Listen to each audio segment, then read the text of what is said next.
One of the most ancient names for a Chinese seagoing vessel is the ship from Macau, according to the greatest historian of junks and sampans, G.R.G. Worcester. That run of perhaps 2,000 or 3,000 years is suddenly almost over. Because of rising fuel prices and the destruction of fish stocks in the South China Sea, nobody here is buying new boats.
Macau fishing boats are ordered one at a time by families, sometimes dressed up as companies, although they are still private owners.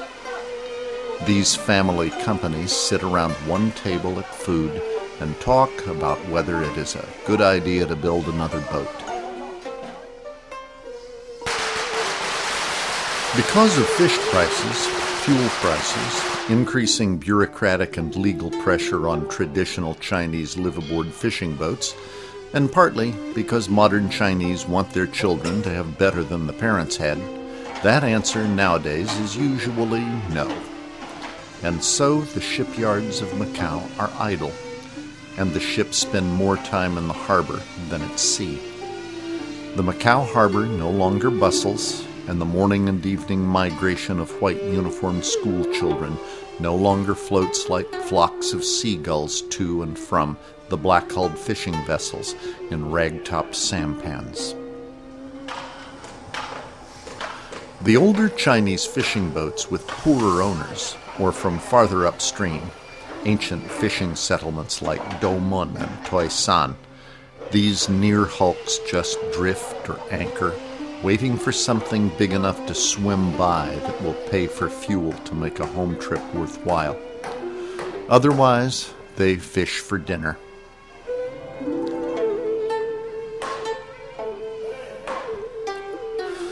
Nobody knows how long people have been building boats in Macau.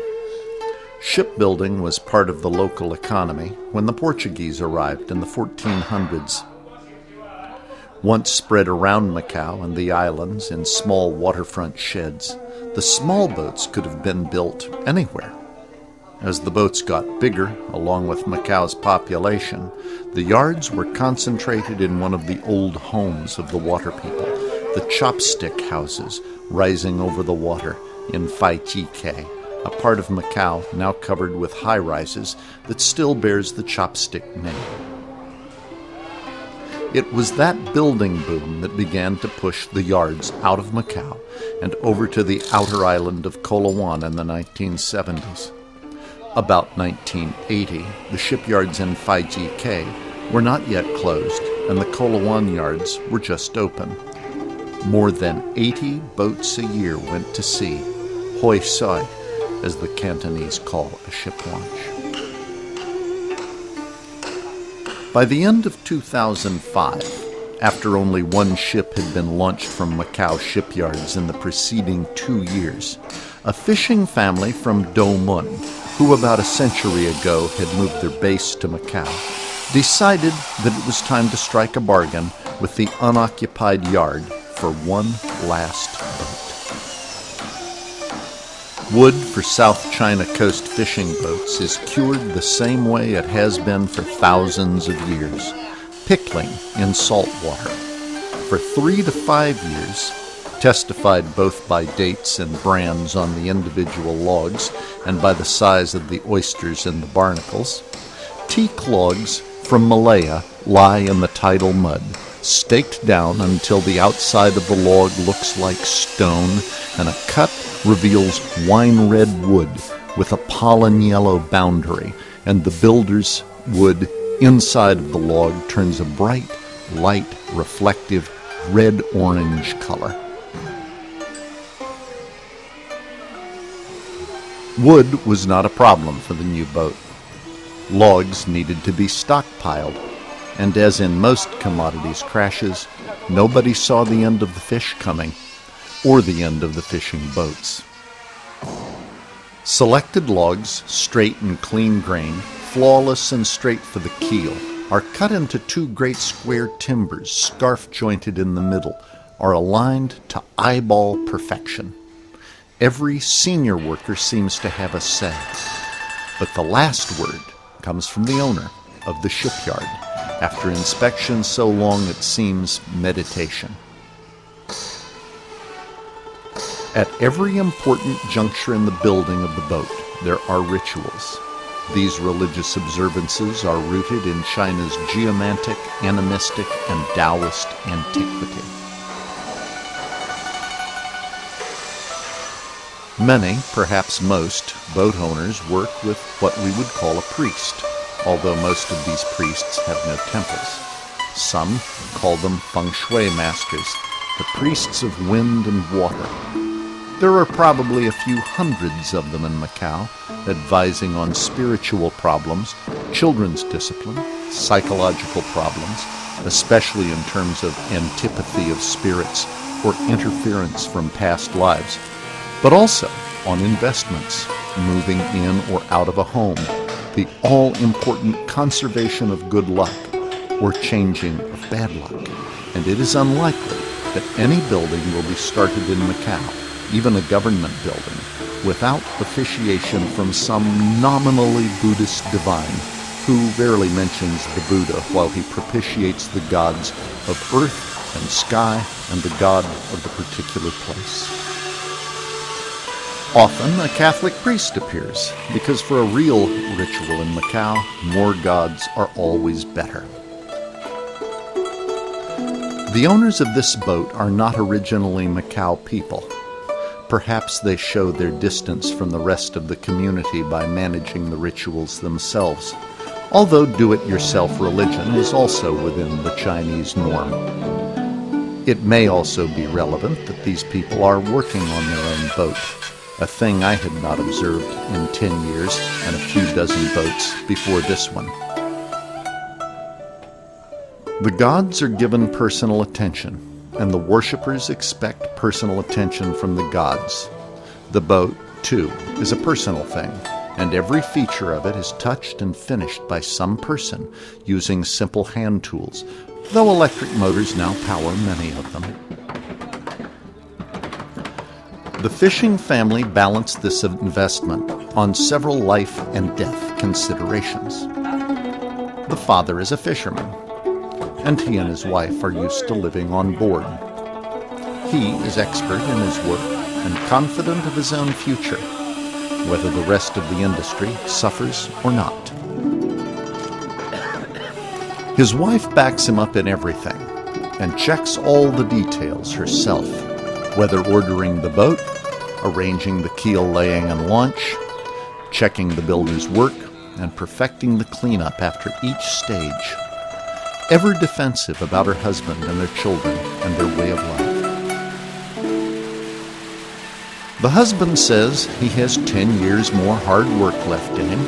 He's about 40, and a top-quality Macau boat will be like new for 10 years.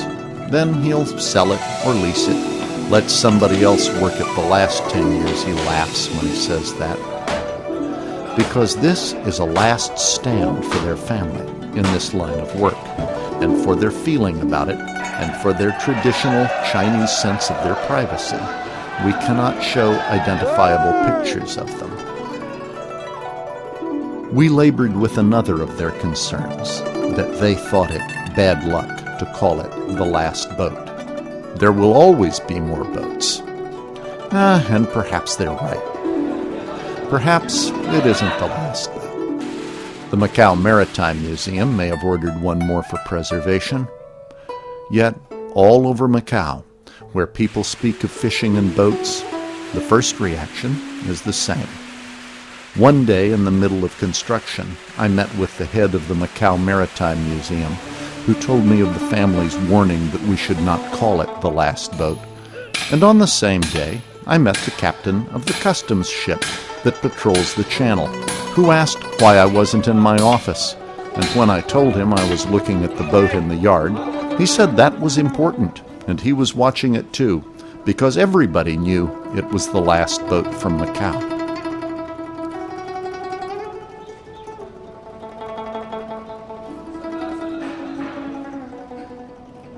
The rumors are that the land is sold, and even while the builders still live on the land, some say the deeds have already been issued. A rich mainlander with powerful government connections arranged the purchase for a relative. Or so the people on the boats say. A Macau investor, also with business in the boats, says he knows who it is, and that a casino will be built on the slope between the prison and the river, and that may be the last land bastion of the fishermen and the boat builders of Macau.